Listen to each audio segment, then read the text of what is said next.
السلام عليكم ورحمة الله وبركاته. ازيكم حبايبي؟ عاملين ايه؟ يا رب تكونوا بخير. النهارده هعمل لكم صينية بطاطس بالفراخ ورز بشعرية.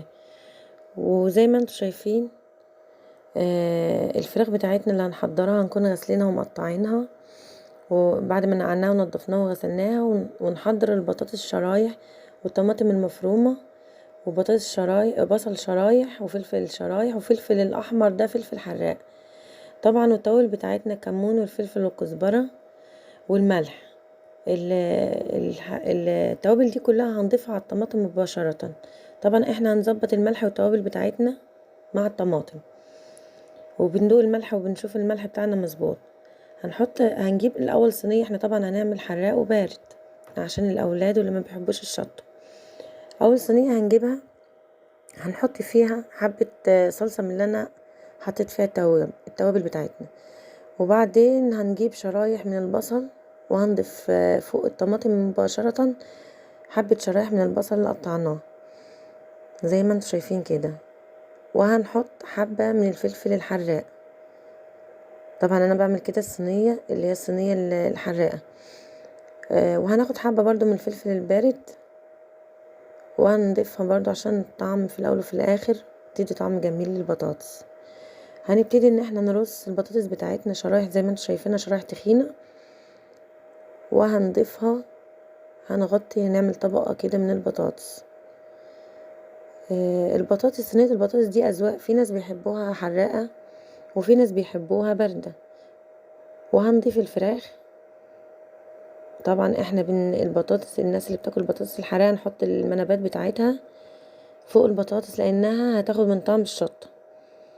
زي ما انتم شايفين كده انا ضفت على العدد اللي انا عايزاه. كده انا رصيت صينيتي. هبتدي ان انا اضيف باقي الطماطم. هنضيف طبعا فوق الفراخ وهنغطيها. ما نكترش طماطم طبعا، عشان ايه؟ البطاطس لما طماطمها بتكتر ما بتبقاش حلوه. كده خلصنا اول صينيه. هنحطها على النار وهنغطيها بغطا على البوتاجاز من فوق، مش هنحطها في الفرن مباشره. هنغطي وهنسيبها. اول ما تغلي هنوطي عليها. هنبتدي نرص الصينيه التانية. طبعا اهو هنضيف حبه الطماطم زي الاول. انا نسيت الطماطم في الاول فضفت البصل مباشره، وحطيت حبه الفلفل البارد بس، ما حطيتش فلفل هنا حراق عشان انا عايزه الصينيه دي بارده.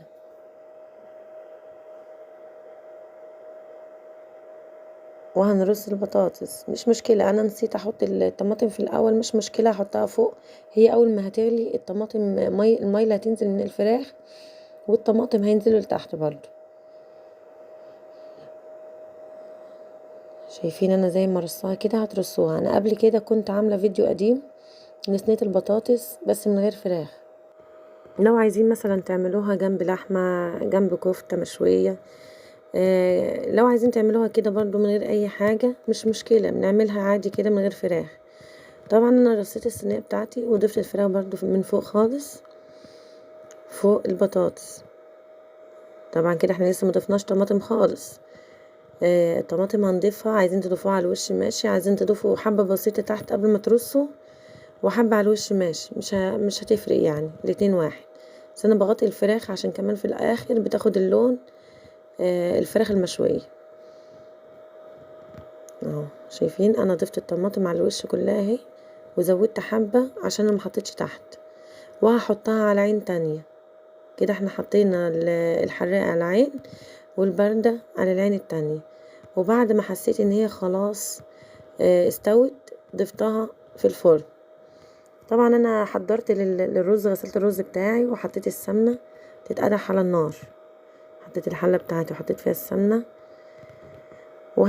هننزل بالشعرية. طبعا انا غاسله الرز وسايباه بيتصفى. هننزل مثلا الكيلو لنص كيلو شعرية على حسب الكمية اللي هتعمليها بقى. هنحمر الشعرية طبعا كويس. ده الرز ابو شعرية، في ناس كتير ما بتعرفش تظبطه. فطريقة الرز دي لو هتمشوا بالخطوات بتاعتي هتظبط معاكم. زي ما انتم شايفين كده انا بحمر الشعرية لحد لونها ما يغمق معايا. شايفين الدرجة بتاعتها؟ خلاص تعتبر خلاص كده. ده الرز بتاعي اللي انا غسلته وصفيته من المية. ابتدي ان انا انزل حبة على الشعرية واقلب، مش هنزل كله مرة واحدة، لان الشعرية لو سبتها على ما انزله هتاخد لون لانها بتتحمر بسرعة.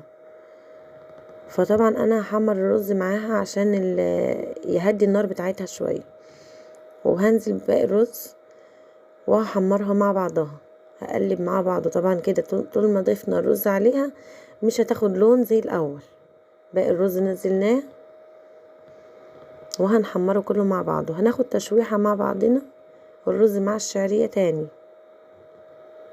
هنحمرهم مع بعض. ما تخافوش الشعرية مش هتغمق عن كده، احنا خلاص خدنا الدرجة المطلوبة، ولما ضفنا عليها الرز خلاص كده احنا بردناها، خلاص حمرناها شوية. شايفين شكل الرز كله وخد تحميرة بسيطة جدا مش كتير يعني. وهنبتدي هنكون مجهزين مية مغلية، لو عندك بويلر